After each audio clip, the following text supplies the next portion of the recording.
हर हर महादेव। आज का रचना श्री मणिकांत झा जी के जे विषय गीत के भाष पर अछि और कंवरिया सबके लेल छै। ये बहुत सुंदर गीत अछि तो हम गाबे के कोशिश करै छी। जेहन होय से अहाँ सब कमेंट में लिखबै जरूर से।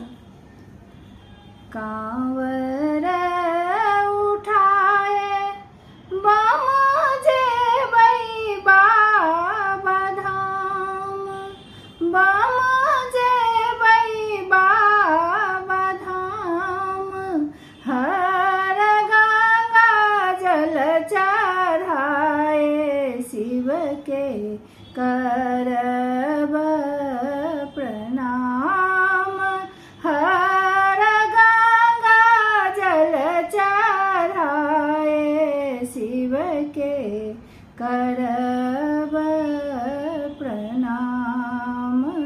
बेल पात संग लेब धतूरा के फूल, यौ बाबा धतूरा के फूल, हर भांग के पतिया चढ़ाए समूल, हर भांग के पतिया चढ़ाए समूल।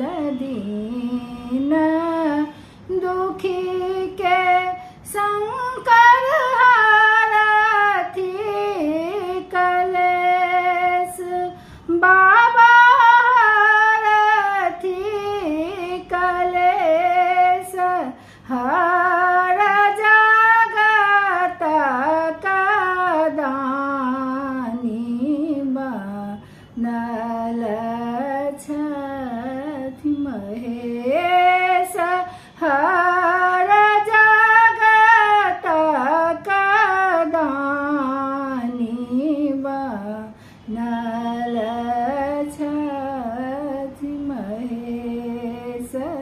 बोल बम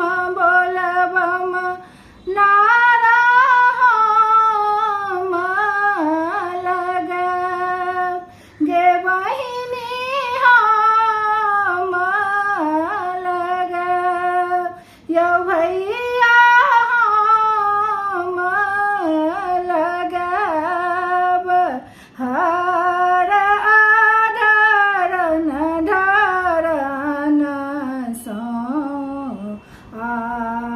आशीष पाब, हर अधरन धरन सँ आशीष पाब। मणिकांत आस लगलहुँ वैद्यनाथ, यौ बाबा लगलहुँ वैद्यनाथ,